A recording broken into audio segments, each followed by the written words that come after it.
देवी देवताओं के मंदिर में जाके देखना, सब साल ओढ़ के बैठे होंगे। और शंकर जी के मंदिर में जाके देखना, बाल्टी भर के पानी तैयार।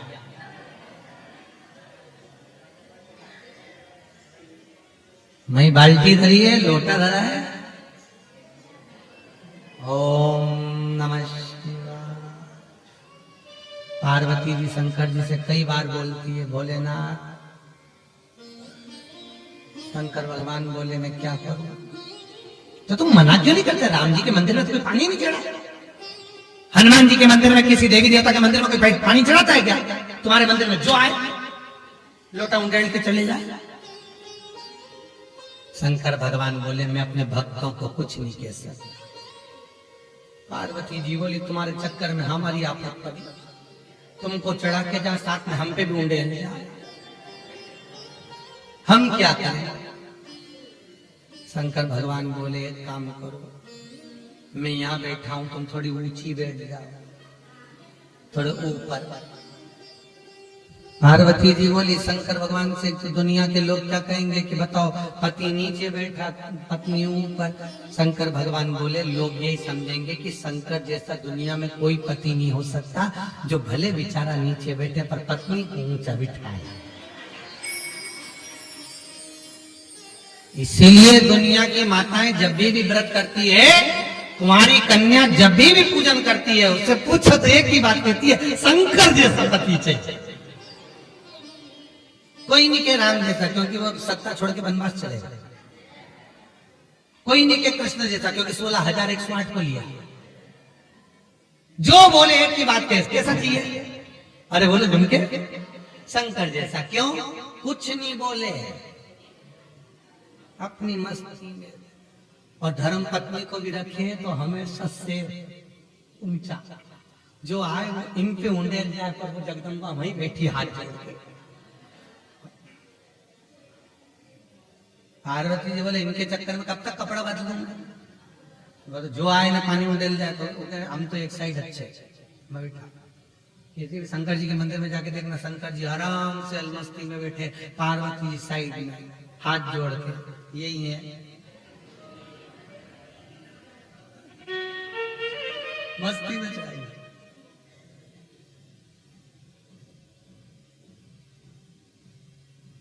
भोलेनाथ शिव कहते हैं कि कैलाश पर भले मत आओ, पर मन को कैलाश, मन पवित्र। गंगा कह रही है मेरे जल में जब तक अस्थियां पड़ी रहे तब तक जीव वैकुंठ का निवास करे। और दूसरा वर माता गंगा ने शंकर जी से मांगा, भोलेनाथ मैं दुनिया के लोगों के पाप धो दूंगी, चिंता नहीं।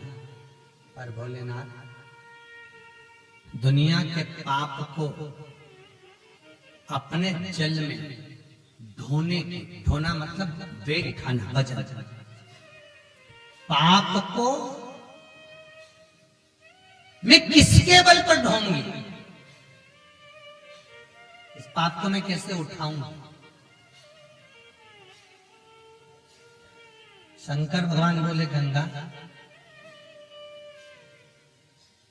अनसुईया मैया के पास में तू जा।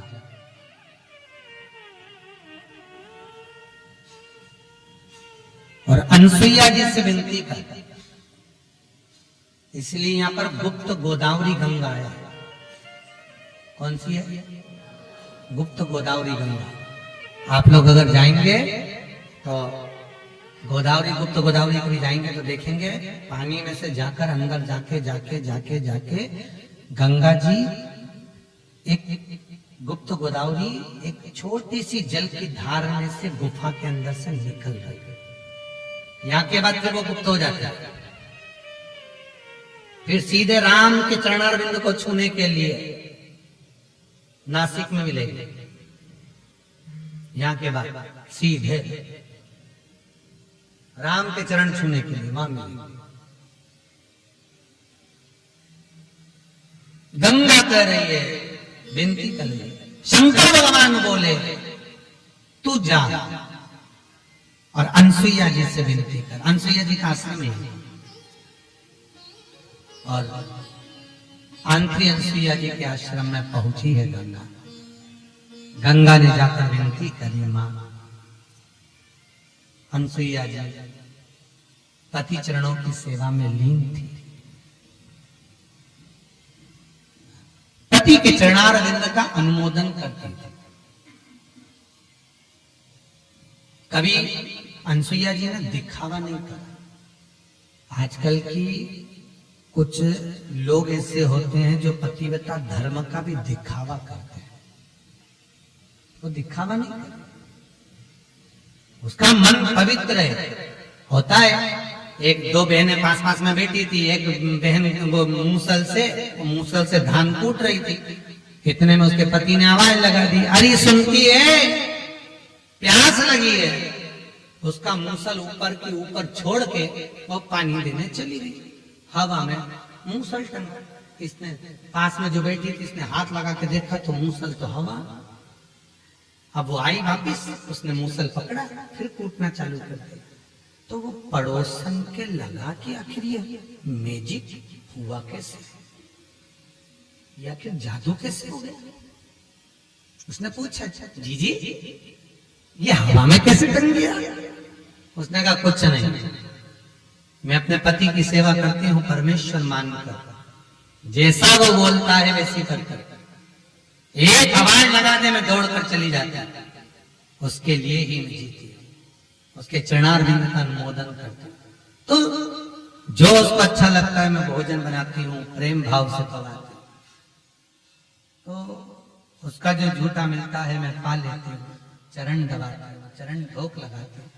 ऐसा करने से ये हवा में मूसल टंग जाता है। हाँ।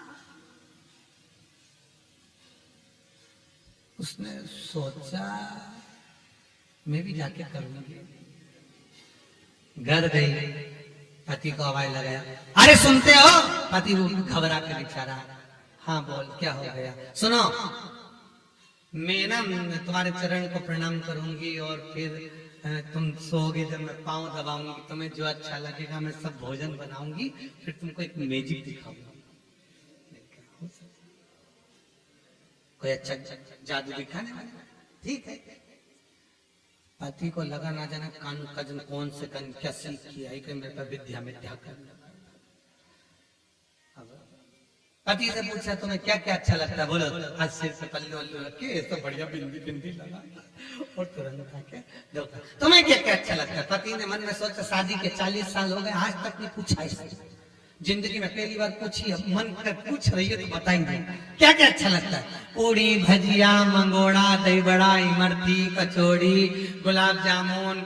और पति ने जो लिस्ट खोली इतने में पत्नी बोली, तुम्हारा बाप बनाएगा, मेरे से जितना बनेगा उतना बना दूंगा बस। पति ने मन में सोचा पूछा ही क्या है। अंदर गई, सब बनाया, पति को जिम ने बिठाया, एक गुलाब जामुन, एक मंगोड़ा, एक पूड़ी, एक रसगुल्ला, एक जलेबी, एक इमरती। और पंखा झेल रही, जैसा जैसा पड़ोसन ने बताया तो उनसे कि खा ला। और झेलती झेलती बोली, सुनो इसमें से थोड़ा बचा देना। अब पति माथा ठोकरा, एक एक तो धरा। अगर भगवान को दिखाने जैसा करना था तो बनाइए ही खाए। पति जैसे गुलाब जामुन खाने लगा, मुंह की साइड में, बुरा मत खाते ना, सोच लेना। बेचारा मुंह पे लगा के मंगोड़ा ऐसा मुंह में टच करा, पूड़ी ऐसी टच करी, क्योंकि खा जाता तो ये इसको खा जाता, इसलिए खाया। जितना भी बचा कुचा था उसमें वो डाल के ये खाकू आ गई। और बापड़ा बेचारा सपना में गुलाब जामुन देख रही, कमरे में जाके सोया। ये आ गई फिर पांव दबाने। अब कभी बाप जमाना में दबाया दबाया तो मचक्का मारे। अब जैसे पांव दबाए, दबाते दबाते बोली अब सो जाओ नहीं तो गला दबाऊंगा। वो बेचारा आंख बंद करा, फिर भी आंख खोल खोल के देखे एक सही में नहीं दबा, इसका क्या ठिकाना है, दबा दो मुझे बराबर कर दे।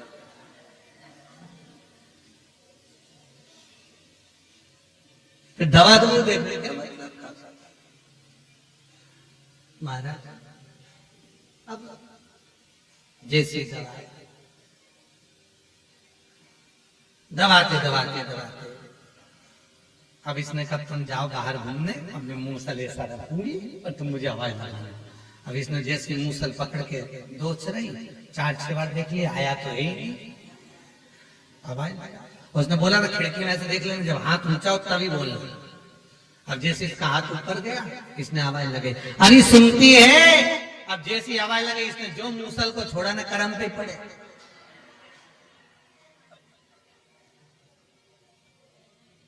तो खून निकला। पति बोला पट्टी लगा दूंगा, पत्नी की आग लग गया तो पट्टी में लिखा। देखा देखी में काम बिगड़ गया। कभी किसी की देखा देखी मत करो, अपना जो मन करता है दिल से वो इतना भजन करता है, उसके जैसा देखकर हमको भजन नहीं करना। वो इतना पूजन करता है, उसके देखकर हमको पूजन नहीं करना। वो ऐसा कीर्तन करता है, उसको देखकर हमें कीर्तन नहीं करना। वो ऐसा स्मरण करता है, हमको उसको देखकर स्मरण नहीं करना। हमें अपनी मर्जी से उस परमात्मा को पाने के लिए दिखावा नहीं करना, हमको उसको पाने का तरीका ढूंढना। शिव पुराण कहती है, बहुत सुंदर चरित्र है महाराज। शंकर की कथा कहती है कि कई लोग कहते हैं कि हम हनुमान चालीसा पढ़ते हैं, कोई कहता हम शिव स्तोत्र पढ़ते हैं, कोई कहता हम राम रक्षा स्तोत्र पढ़ते हैं, कोई कहता हम शिव तांडव पढ़ते हैं, कोई कहता हम गीता जी का ये वाला अध्याय करते हैं, कोई कहता है हम ये वाला पाठ करते हैं। शिव पुराण कहती है किसी पाठ और अनुष्ठान की देवता को प्रसन्न करने के लिए जरूरत नहीं पड़ती। आप किसी पाठ को नहीं भी पढ़ेंगे चलेगा, पर आप अपने मन से कोई ऐसी स्तुति कभी भगवान के सामने कर दो, भोलेनाथ बहुत दिन हो गए,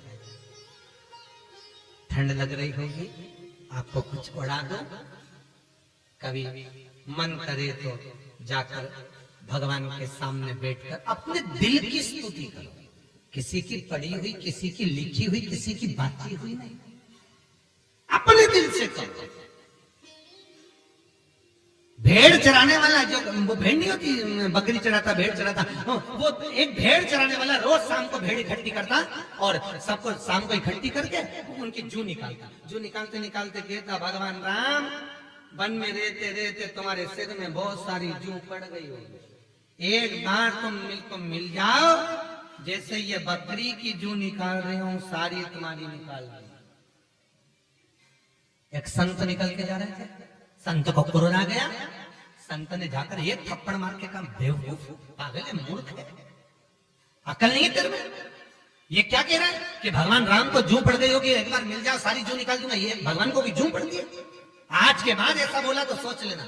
उसने बोलना बंद कर दिया बेचारे ने। 3 दिन तक उसने कुछ नहीं बोला, बकरियों को इकट्ठा करता और बकरियों को एकत्रित कर चुप बैठा रहता, कुछ नहीं, कुछ भी एक शब्द ना बोले।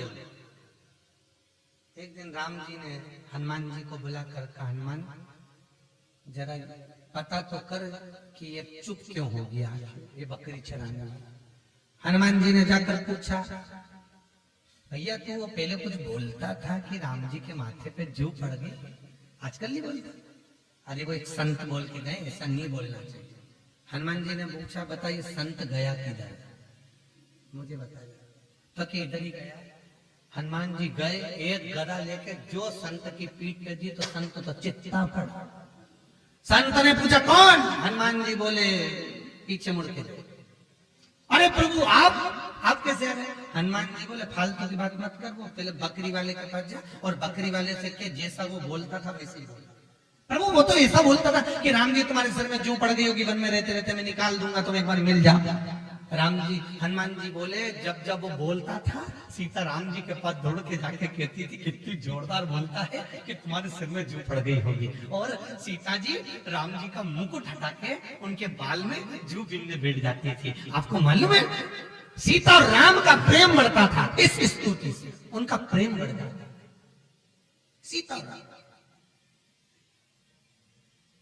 जाकर से संत दौड़ के गए, बकरी वाले से बोले तेरी मर्जी पड़े उतनी जू निकाल।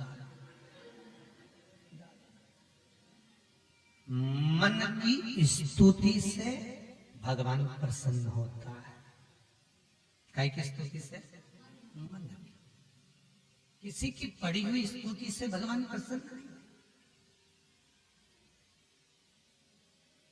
घंटों तक गीता जी लेकर बैठे हो, रामायण जी लेकर बैठे हो, भागवत जी लेकर बैठे हो।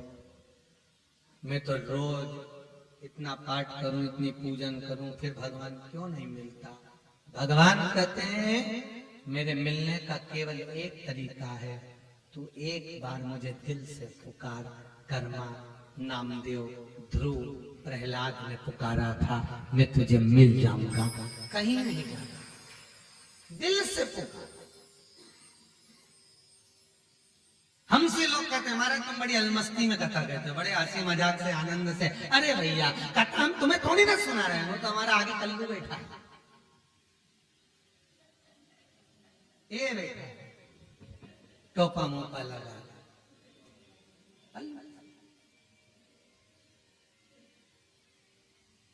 वो करा रहा है, सुन रहा है, अपनी मस्ती में सुन। बहुत वो अभी वो दिल्ली में एक कांड हुआ था, आपको मालूम है? वो अखबार में आया था, एक ही परिवार के 8-10 लोग एक साथ, देखिए ना जाने वो कौन से गुरु के चक्कर में पड़े। आंख बंद कर लो, देखो ऊपर उठे उठे, गले में रस्सी बांध लो, उठे लटक जाओ, पूरे उड़ गए। सही है कि गलत है? ईमानदारी से बोलो। शिव महापुराण की कथा कहती है मंदिर में जाकर, किसी चौखट पर जाकर, किसी भगवान के दरवाजे पर जाकर हाथ जोड़कर कभी आंख बंद करने की जरूरत नहीं है। ईमानदारी से बोलना, तुम तुम्हारी बहन के घर जाओ, तुम तुम्हारे रिश्तेदार के यहाँ जाओ, और वहां जाकर जैसे वो दरवाजा खोले तुम आंख बंद करके खड़े जाओ, तो बहन भी कहेगी अरे आंख तो खोल ले, मैंने दरवाजा खोल दिया, तुम तो आंख ही नहीं खोलो। बहन को बुरा लगेगा कि लगेगा कि मैंने आंख काय के लिए दी है? बोलो जरा, देखने के लिए। अब तुम मंदिर में जाकर भगवान का दर्शन करने आए, हजारों रुपए का टिकट करवाया, रिजर्वेशन, इतनी दूर से आए, और उसके बाद भी जैसे तिरुपति बालाजी के मंदिर में तुम देखना ढेर भीड़, तिरुपति में, नाथद्वारा में, सांवरिया सेठ में, बद्रीनाथ में, केदारनाथ में लाखों की जनता, और जैसे मंदिर में पहुंचे भगवान के सामने, भगवान भी कह रहा हो आंखों के अंधों, मेरे सामने तक खर्चा कर कर आए हो, 1 मिनट मुझसे नींद तो मिला लो, और मेरे सामने आके भी आंख बंद कर ली। तिरुपति में एक बार कथा हुई, तिरुमाला में वल्लभ मठ में, एक हाथीराम मठ में हुई थी, वल्लभ मठ में कथा थी। हम दर्शन करके बाहर खड़े थे तिरुपति के, और इतने में एक व्यक्ति कोई नया नवेला दर्शन करने आया, वो बाहर आके पूछ रहा क्यों भगवान कहाँ है? हमने कहा तू कहां से आया? तो क्या भी अंदर से तो आया? तो अंदर भगवान नहीं मिला कि वहां तो सोना ही सोना, पूरी अलमारी सोने की जड़ी जड़ी, सब दूर सोना, और एक सामने कुछ हीरा पन्ना चमक रहा था। बस वो हीरा पन्ना जो चमक रहा था, वहीं पे जो काला काला सा मुख दिख रहा था कि हाँ एक कुछ दिखा था, सफेद सफेद दिखा, बस वही भगवान। अरे भगवान, जैसे ही लोग हाथ जोड़े ऐसा ऐसा करें, मैंने भी कर लिया, और जैसे हाथ जोड़े आंख बंद करी और इतने में धक्का मार के भगवान तो मिला ही नहीं। भगवान भी कहे इतनी दूर से आया है और नेत्र बंद कर कर बैठ गया। भगवान भी कहे फिर आया काहे को? न जी भर के देखा, न कोई बात की, बड़ी आरजू थी मुलाकात की। इतनी दूर से चल कर आए थे, हजारों रुपए खर्च कर कर आए थे, 2 मिनट नहीं बैठे उसके, 2 क्षण नहीं बैठे उसके, एक मिनट उससे बात करने का मौका नहीं मिला। 14 वर्ष के वनवास में राम जी ने 2 वर्ष सब दूर निकाले, बाकी के 12 वर्ष यही निकाले। मेरे राम जी महाराज चित्रकूट की भूमि पर सबसे ज्यादा रही, यही कांकानाथ पर्वत जिस पर राम जी बैठे थे। अभी कथा चल रही है, उसमें चरित्र है। यही राम जी यहां रहते थे, लक्ष्मण जी उसके सामने वाली पहाड़ी पर से पहरा देते थे, भैया भाभी को देखते थे, कोई जीत नहीं। 14 वर्ष में से सबसे ज्यादा समय मेरे राम ने यहाँ निकाला, बैठे। कोई पूछ रहे थे राम जी से, संत कहते थे प्रभु आप यहाँ से नहीं जाना चाहते? राम कहते हैं ये चित्रकूट की धरा मेरा दिल है, मेरा मस्तिष्क, मेरा मन है। राम खुद कहते हैं इस भूमि पर से मैं जिंदगी में कभी नहीं जाऊंगा। अयोध्या का राजा भी बन गया तो चित्रकूट ही मेरा निवास है। अयोध्या में राम राज्य भले स्थापित हो जाए, राम राजा भी बन जाए, तो भी राम कहते हैं कि मेरा दिल, मेरा मन और मेरा चित्त इस चित्रकूट में जीवन पर्यंत रहेगा। अब विचार करो, शरीर से राम भले, जैसे नाथद्वारा में भगवान भले मूर्ति के रूप में विराज रहा है, पर सोने तो आज भी गोवर्धन जाते हैं। आज भी गोवर्धन पर्वत के ऊपर पलंग लगता है, सेज बिछती है, दूध रखाता है, बीड़ा रखाता है। सवेरे जब आज भी गोवर्धन पर्वत से लेकर नाथद्वारा तक की गुफा है, सवेरे जब पट खुलते हैं, बीड़ा दूध सब ढुला हुआ मिलता है, सेज जो बिछी होती है उस पर सल मिलते हैं। आज भी भगवान सोने आते हैं। उसी तरह चित्रकूट में कांतानाथ पर्वत की कंदराओं में आज भी मेरा राम सीता के साथ निवास करता है। हनुमान और लक्ष्मण कांतानाथ जी की परिक्रमा करते हैं, इसलिए कहते हैं कांतानाथ की परिक्रमा करने वाले को राम भक्ति, हनुमान का दर्शन और सीता का अखंड सौभाग्य प्राप्त हो जाता है, अखंडता मिलती है। वो आज भी जाना ही नहीं चाहते हैं।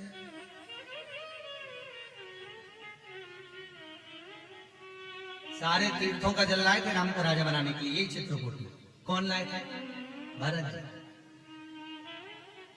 मना कर दिया, मैं नहीं।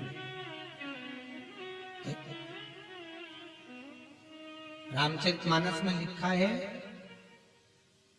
हजारों नदियां, हजारों तालाब, हजारों कुंड, हजारों तीर्थ इस पूरे भारत की भूमि पर है। भरत जी ने कहा था मेरा भाई राम अयोध्या का राजा बनेगा, इसलिए जहां तहां सारे नलकूप भवन सब दूर से जल लेकर सारे तीर्थों का जल मंगवाया गया। राम जी ने मना कर दिया, मैं राज्य नहीं पाना चाहता, इस जल का क्या करेंगे? तो कहा भरत इसको एक कुएं में डाल दो। आज भी वो भरत कूप जिस कुएं में जल डाला गया है यही चित्रकूट से कुछ दूरी पर है। आज भी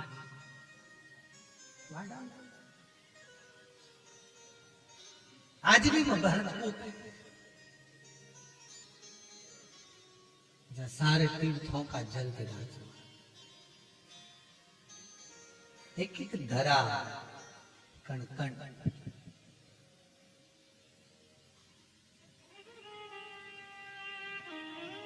देखा देखी ना हो, चित्तवृत्ति में अपनी मर्जी से भगवान को कुछ कहो, अपने दिल से भगवान को कुछ कहो। और जब अपने मन से, दिल से भगवान को कहोगे तो वो मिलेगा, जरूर मिलेगा। आज गंगा क्या चाहती है? मैं ये पाप का बोझा कैसे ढोऊंगी? इस पाप को कम करने के लिए मुझे किसी जो पति को परमेश्वर मानती हो, पति के चरणों का स्मरण करती हो, ऐसी नारी का सौभाग्य का थोड़ा सा अंश दिलवा दीजिए। शंकर भगवान बोले गंगा, अगर किसी सौभाग्यवती का तुझे सौभाग्य का अंश चाहिए तो तू अनसुईया के दरवाजे पर चले जा। गंगा गुप्त गोदावरी गंगा के रूप में चुपचाप से प्रकट होकर अनसुईया के दरवाजे पर, अनसुईया जी का मंदिर है यहाँ पर, जाकर दर्शन करिएगा। अनसुईया के दरवाजे पर पहुंची। आज भी माता अनसुईया का दर्शन करने के लिए अगर आप जाएंगे तो अनसुईया जी के मंदिर में प्रवेश करने से पहले जो मंदाकिनी का दर्शन करते हैं, घाट का दर्शन करते हैं, आपको ऐसा सुकून होगा कि वो सुकून, वो स्वर आनंद आपको जिंदगी में कहीं प्राप्त नहीं हुआ, वो जो चित्रकूट में प्राप्त होगा। क्योंकि गंगा मां चुपचाप मौन होकर, छुपकर, गुप्त गोदावरी के रूप में, गंगा गोदावरी के रूप में प्रकट होकर,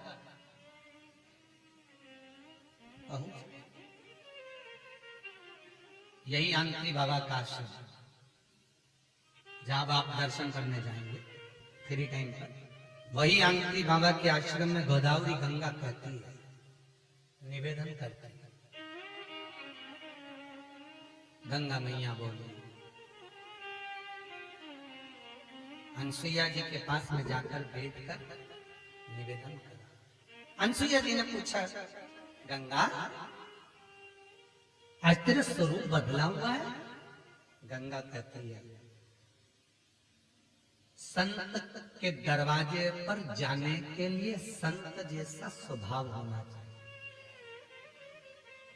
कैसा स्वभाव? संत जैसा। राम की चौखट पर लंका का राजा रावण राक्षस था, कपड़े का एकटन कर गया था, बोलो जनते, संत के सीता का जब हरण करने गया,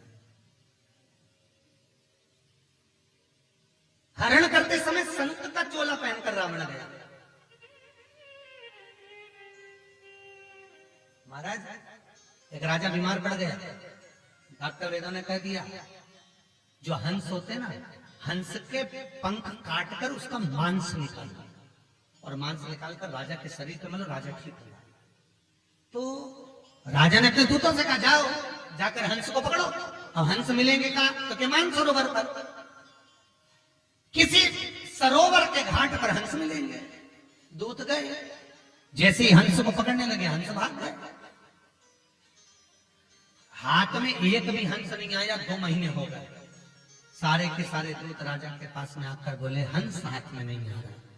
राजा ने अपने गुरु जी को बुलाया, गुरुदेव हंस को कैसे पकड़ा जाए? जाल भी बिछाया, दाने भी डाले गए, पर हंस हाथ में नहीं आया। गुरु ने कहा, हंस को पकड़ना है तो संत का चोला पहनना पड़ेगा, क्योंकि हंस हमेशा संत की शरणागति में रहते हैं। द्वारपालों ने संत के चोले को पहनकर एक जगह तप करा। 3 दिन तक जब तप करा, हंस उनके आसपास आने लगे। हंस ने आपस में बात करी, अरे ये तो वही राजा के दूत हैं जो हमको पकड़ने के लिए आए हैं। दूसरा हंस बोला, भले पकड़ने के लिए आए हैं, पकड़ा जाओ, पर चोला संत का पहना है, इसलिए अपने को संत से दूर नहीं जाना है, मर जाएंगे अपन। एक हंस ने दूसरे हंस से कहा, भले मर जाएं, पर संत के चोले का मान रखना है अपने को। चलो। जैसे ही हंस गए, सारे संत के चोला पहने हुए उन दूतों ने हंसों को पकड़ लिया। राजा के यहाँ ले जाकर उनको काटने ही वाले थे। इतनी देर में हंस देव स्वयं भगवान विष्णु प्रकट हो गए। भगवान का एक अवतार है हंस अवतार। हंस देव भगवान विष्णु प्रकट हो गए और भगवान विष्णु ने प्रकट होकर उन दूतों को मारा और कहा, अरे मूर्खों, इन पक्षियों ने संत के चोले का मान रखा, तो जो संत का चोला पहनते हैं उसको तो उस संत के चोले का बहुत मान रखना पड़ता है। और आज के जमाने में तो चोला पहनकर भी लोग मान नहीं रख पाते। मदिरा का पान, व्यसन, झूठ, कपट, ना जाने क्या क्या कर्म आज के लोग उस चोले को पहनकर करते हैं, तो दुख उत्पन्न होता है, तकलीफ होती है। ये तो पहनो ही नहीं। कौन ने कहा कि पहन? तो पहना है संत का चोला यदि धारण करा है तो उसकी मर्यादा होना चाहिए, उसका मान होना चाहिए। पक्षी जब मान करते हैं तो मनुष्य क्यों? गंगा कहती है मुझे सात्विक चाहिए, कहा तो रूप बदल, तो गंगा रूप बदलकर गोदावरी के रूप में, तो गोदावरी का जो मूल है वो गंगा ही है, इसलिए इसको नासिक में गंगा कहते हैं। नासिक में क्या कहते हैं इसको? गंगा, गोदावरी गंगा। इसको केवल गोदावरी नहीं कहा जाता, गोदावरी गंगा, ये गोदावरी गंगा है। अनसुईया मैया के दरवाजे पर गोदावरी जी पहुंची, गंगा जी पहुंची, और गंगा गोदावरी ने अनसुईया के दरवाजे पर जैसी पहुंची, अनसुईया जी को शब्द सुनाई पड़ा कि गंगा आई। अनसुईया जी बाहर गई, गंगा जी को लेकर वापिस अंदर आई। पधारो। गंगा जी बैठी और गंगा मैया ने निवेदन किया अनसुईया जी से, मेरे आने का कुछ कारण है। अनसुईया जी बोली, बोलो क्या कारण है, कैसे आना हुआ, क्या चाहती हो, क्या चाहती हो? गंगा जी कहती हैं आपको मात्र 7 दिन का सौभाग्य, जो अखंड सौभाग्य का फल है वो मुझको दे दी। कितने दिन का? 7 दिन। एक अखंड सौभाग्यवती नारी, पतिव्रता धर्म का पालन करने वाली नारी, पति के चरणों का अनुमोदन करने वाली नारी, पति के चरणारविंद का स्मरण करने वाली नारी। मेरा आपसे भी निवेदन है, इस कथा को अपने दिल तक लेकर जाइएगा। मेरा आपसे भी निवेदन है कि करवा चौथ का व्रत कर कर आप सोचती हो कि पति की उम्र बढ़ जाए, तो शिव महापुराण कहती है बहुत कठिन है। पति की उम्र तुम्हारे भूखे रहने से नहीं बढ़ती, पति की उम्र तुम्हारे मीठे बोलने से बढ़ती है। एक दिन भूखी रह लोगी, भले तुमने एक दिन भूखी रह ली, पर 3 दिन पहले से प्राण तो खा गई उसका। ये ला दो, वो ला दो, ये ला दो, वो ला दो, तो एक दिन भूखे रहने से तुम्हारा पति की उम्र नहीं बढ़ने वाली। पति की उम्र कब बढ़ती है? जब पत्नी प्रेम से बोलती है। पत्नी जब भी पति कहीं से आया गया और ऐसी धाड़ के बोलेगी, इतना तेज तराट में ऐसे ऐसे शब्द बोलती है, पति की उम्र बेचारे का बीपी शुगर ऊंचा नीचा हो जाता उसी पल, उसी पल, उसी पल। तो ईमानदारी से बोलो, ये जो बीपी शुगर ऊंचा नीचा होता है तो इससे उम्र बढ़ती है कि घटती? बोलो तो दे, घटती है। और जब तुम प्रेम से बोलोगी ना, बहुत प्रेम से, तो पति भगवान से कहेगा, प्रभु मुझे 2-4 साल की और उम्र बढ़ा देना, इसके साथ रहूं तो मेरी जिंदगी अच्छी निकल। कहते हैं सफर अच्छा है, मना नहीं, बहुत अच्छा सफर हो, पर सफर से ज्यादा हम सफर अच्छा, सफर से ज्यादा हम सफर। तुम भी सफर करके आई हो और मालूम पड़े ट्रेन में दिन भर झगड़ा, जरा सा अटैची के पीछे सामान, तुम्हारे साथ में भी सफर में ऐसा।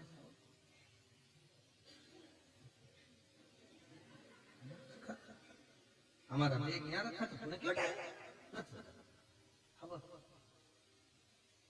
सफर तो अच्छा हुआ, टिकट भी क्लियर मिल गया, सब कुछ हो गया, सीट भी मिल गई, पर जो आजू बाजू वाले मिले थे, हम सफर जो मिला था वो बिल्कुल भेरू जैसा मिल गया, सिंदूर चढ़ा हुआ। तो मालूम पड़े जरा सा पानी गिरा, जरा सा बैग नीचे रखा, जरा सा ऐसा हुआ और मुंह चढ़ा, ऐसा करे, पूरा सफर।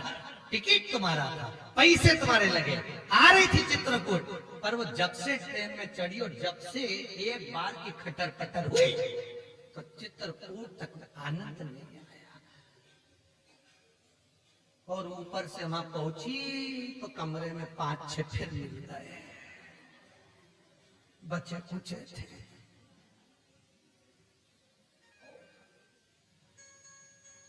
अब चिंता लगी, पलंग 2 जनी का है 5,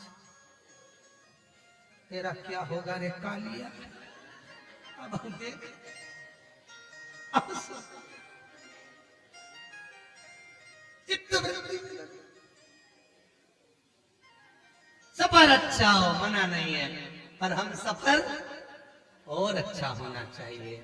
जिसके साथ तुम सफर करने जा रहे हो, जिसके साथ आप तीर्थ करने जा रहे हो, जिसके साथ आप भगवत भजन करने जा रहे हो, जिसके साथ आप आपकी जिंदगी निकालने जा रहे हो, वो आपके अनुकूल होना चाहिए। आपके मैंने हडिया जी से बोला, हडिया जी तुम्हारे ग्रुप में 65 लोग आए हुए हैं, 61 62 63 कुछ है इनका, तो 65 लोग आए हुए हैं, पर सभी के चेहरे पर स्माइल है। सबका इतनी दूर गायत्री शक्तिपीठ इनको मिला है, यहाँ से सबसे दूर वाला भवन इन्हीं को प्राप्त हुआ। उसके बाद भी किसी के चेहरे पर शिकन नहीं है। तो हरडिया जी बोलते हैं, महाराज ये सब जितने भी है ना, पूरा एक परिवार जैसे चलते हैं, और परिवार में कई तरह के लोग होते हैं, कोई तेज भी हो, कोई नरम भी हो, पर संगत का जब असर होता है, सब ऐसे सत्संग करते हैं, ऐसा आनंद लेते हैं कि अपना परिवार घर सब भूल कर एक मस्ती में डूब जाए, एक मस्ती।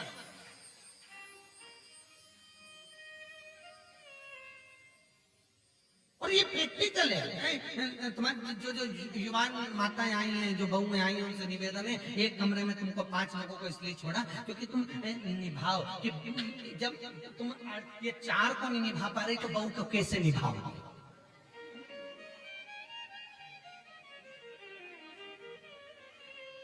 ये तुम्हारा प्रैक्टिकल एग्जाम में पास होना है।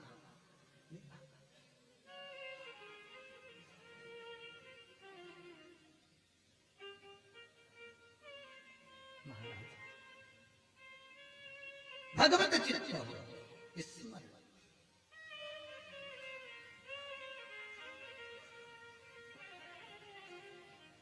मुझे उज्जैन की एक कथा याद आ गई, 84 महादेव की। चौथे दिन की, चौथे दिन यात्रा समापन होना थी, और उसी दिन यात्रा लंबी थी, और एक जगह वो पूड़ी बनवाई, याद आई, और एक जगह वो पूड़ी बनवाई समिति वालों ने बनवाई इधर थी, उसके बाजू में स्कूल था सरकारी, सरकारी स्कूल में वो दिन का भोजन, उसमें बने थे आंगनबाड़ी के पराठे, मिलना थी यहाँ पूड़ी, पहुंच गई वहां पराठा।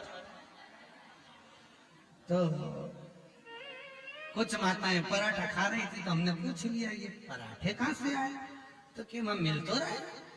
तो हमने जाकर देखा, तो हमने तो कहा मेथी की पूड़ी बनवाई थी, कि पराठा कहाँ से आया। तो वहां तो कोई ने नहीं बताया। फिर बाजू में गए तो वहां पर वो छोटे छोटे बच्चों को आंगनबाड़ी का भोजन मिल रहा था। तब मालूम पड़ा कि वो आंगनबाड़ी का पराठा खा गई। राम भला, ये उसी में कहा लोगे जैसे एक जगह की बारात, हमारे जीवन में एक जगह की बारात ही रहा, और हमारे सीओर की क्या क्या हो रहे, पर बोल दो। और सीओर में बारात आई वर्मा जी के यहाँ, अब बारात आई तो वर्मा जी के मकान, ऊपर का मकान था हमारे पास वाले का, उन्होंने खाली करके दे दिया, खाली करके दिया, उसमें बस 2 सोफे रख दिए।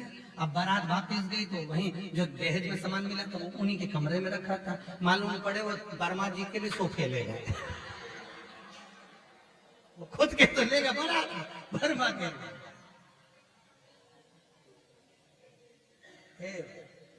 वर्मा जी ने कसम खाली किया,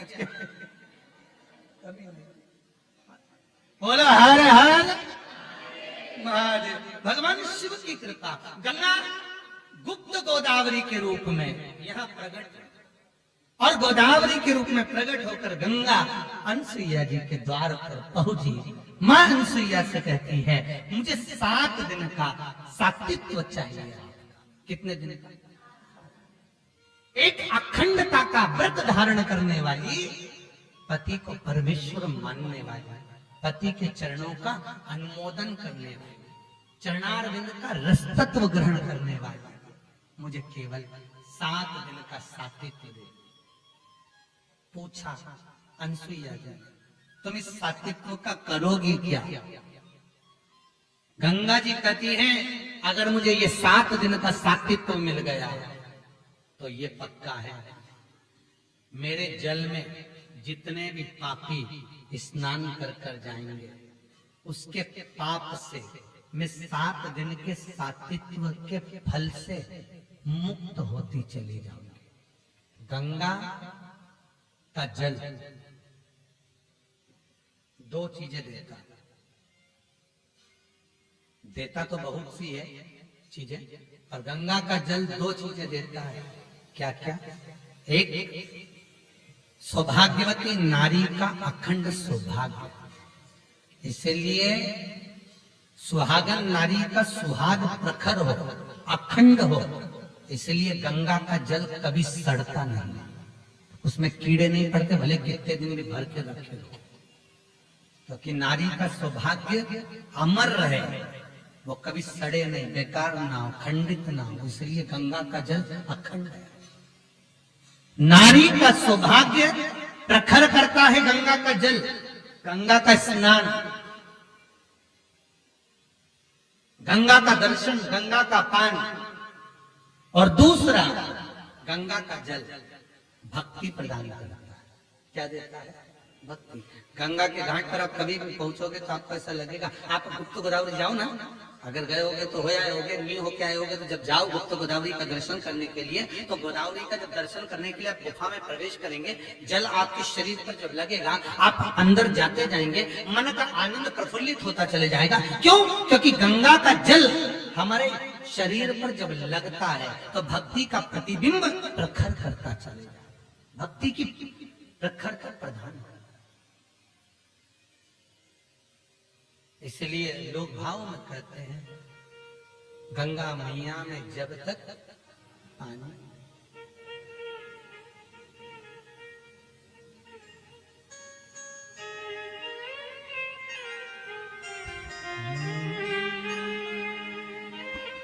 जिंदगानी रहे मैया, ओ गंगा मैया,